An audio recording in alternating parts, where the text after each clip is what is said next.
Happy Read Plan season, everybody. This is Catherine Wells, your Read Plan coordinator, and I'm going to walk you through the process for making a read plan for the 25-26 school year. The great news for you is that at the end of the year survey from last year, many teachers complained about the time that read plans were taking. So the district worked hard over the summer to simplify the process. I think you'll be happy to see how much quicker a read plan can be completed and how much easier it will be to keep up with this year. In our building, we're going to have 190 read plans, and I've worked hard to really distribute the workload. So while people may have had 20, 25 plans in the past, everybody this year will have 13 or fewer read plans. So let's get started. The first thing you're going to do is open the Excel document that I sent to you that has all 190 kids listed in the left-hand column. You can see that many students are assigned to several different teachers because many students on a read plan have an English teacher, an intervention teacher, and a special education teacher. You can see on line 5, for example, Jewel is taught by Miss Bond, Miss Goldston, and Miss Watt. However, Miss Bond's name is in yellow, which indicates Bond will be in charge of Jewel's read plan for the entirety of the year. So first thing you're going to do is find the plans you're responsible for. If you want to search for your name or you want to sort the sheet, that is fine, but you're going to find a student that you're responsible for.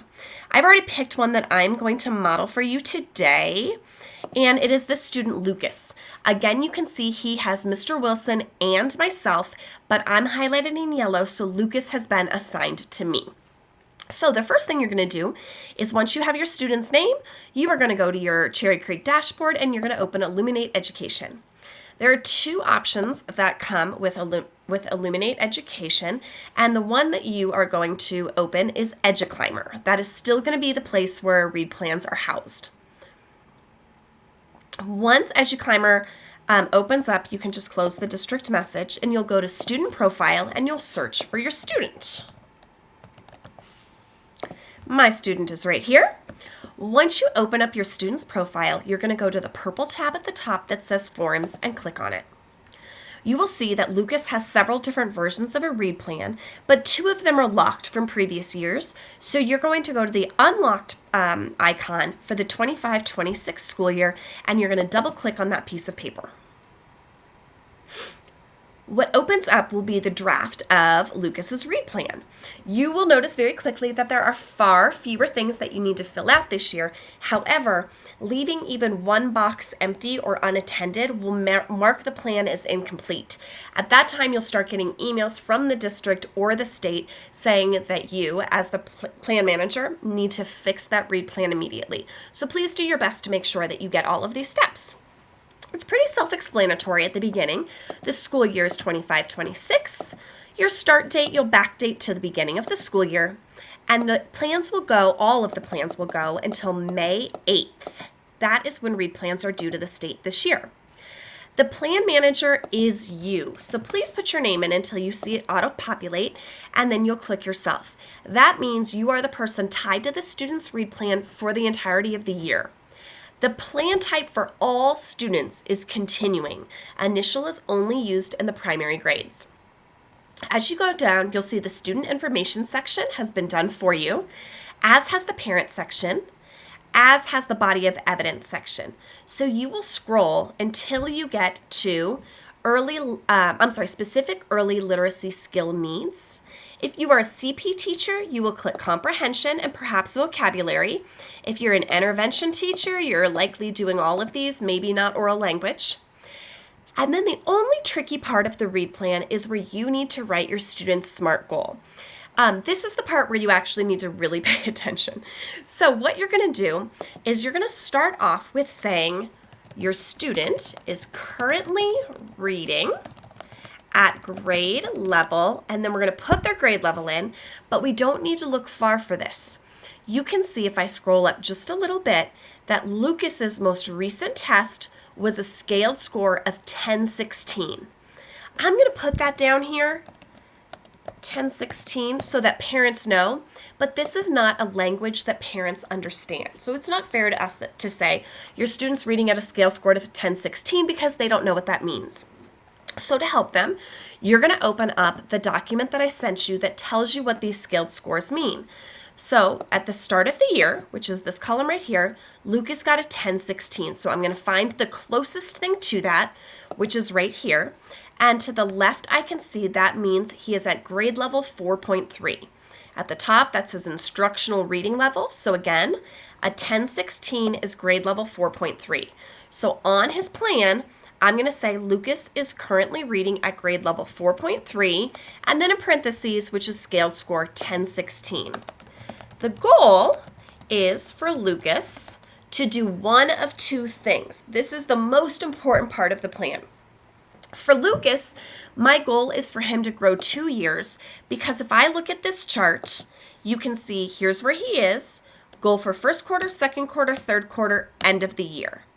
This number, this 1074, is the equivalent of grade level 6.3 because we're trying to make 2 years worth of growth. The great thing about the plan this year is you will not have to state your goal by quarter. In the past, you had to say, here's where they are, here's where they'll be at the end of first, second, third, and at the end of the year. This year, I am actually going to hide these columns from you because you will not have to say where they should be each quarter. So going back to Lucas, he is at a 1016, and my goal will be for him to get to a 1074. A 1074, again, would be the equivalent of 2 years higher than this, which is a 6.3. So I'm going to say in my read plan, the goal is for Lucas to get to grade level 6.3, which is scaled score 1074. Now that one was pretty easy. You will also, however, have students that are higher than Lucas, and I want to show you how that could impact what your goal here is going to look like. Let's take, for instance, I have a student who's reading at grade level 6.5 as a freshman. 6.5 is scaled score 1079. If they grew 2 years, they would get all the way to 1124. But as a freshman, you can see here, they don't need to get to an 1124 to test out of a read plan. A freshman will test out of a read plan at a simple 1116. So if you start with the scaled score in this column, and when you go over a column, you are in this color-coded area. Instead of writing the plan how I just did, you're going to say the goal is for your student to exit the read plan by scoring whatever is the score that is appropriate for their grade level to exit a read plan. So in my case, I think I said it was a student at 6.5.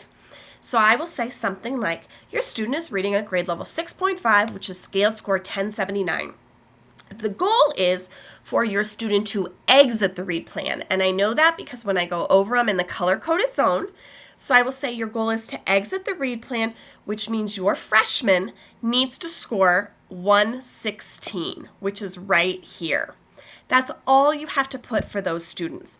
If it was a 10th grade student, I would say your student's reading at a 6.5. That is scaled score 1079. The goal is, because I entered that color-coded zone, to get to an 1123 by the end of the year and exit the read plan. This is the only tricky line of the read plan. If you have a problem, feel free to come and see me and I can help walk you through it. As you continue to go down, this is how are you going to meet your goal. Everybody in high school is going to say school specific. If you're an intervention teacher, you are also going to say with Orton Gillingham. As I continue going down, there is the caregiver communication. This is required by law. In this case, we all have to communicate with our parents by October 15th. You can always go back in after you communicate with the parents and put a date in, but if you can kind of promise me that you will have it done by 10:15, I would do that step now so you don't have to open the plan again later. Once you've put in 10:15, the 3 things you're going to do are these second, third, and fourth bullets. You're going to share the data, you're going to share the strategies, and you're going to tell parents strategies to use at home. We're almost done. Go down here, and you're going to pick one thing that parents can do at home. I always pick create a quiet space for at-home reading or establish a daily reading routine. You can select whichever you'd like, and as soon as you get to the end of the year required information, you know you are done. You've done everything you need to do. Now you have to communicate this plan with the parents. So to download it, you're going to hit the print button in the upper right-hand corner, and the plan will download in a way that looks different than the screen, but looks much nicer and put together for parents. So as the plan opens, you'll see it's color-coded for parents so that they can read the line charts very nicely, and it'll have everything they need. It will look like this. Once you have it, it is a few pages long. Go ahead and download that and put it in a nice, safe spot wherever you're going to be able to find it. I've been putting mine on my desktop so that I can get those sent out. And save it. Your very last step is to take that plan and send it off to parents. You are more than welcome to write an email or call the parents and do it how you prefer. If you want just an easy way, I have attached for you in the email that I sent you a sample letter that you can email to parents. So you are welcome to simply copy and paste this letter and attach their read plan and send it off.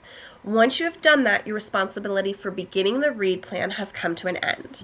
To show you've reached that place and the student is good to go, I would ask that you just go to where it says fall completion and hit done and put your name in. Again, make sure you've sent it off. I didn't do that live on this video, but I'll send that off and then I'll have the little done marker there. All of these read plans are due on September 29th up to that point. Please keep in mind, this is not a Catherine thing. This is not an English department thing. It's not an Eagle Crest thing. It's not even a Cherry Creek Schools thing. This is a Colorado law. And now that teacher names are attached to certain students, it is your responsibility to do this role. If you have any questions, please come see me. I hope you're noticing that the plans are much, much quicker this year, and we will get it done. Thanks, team.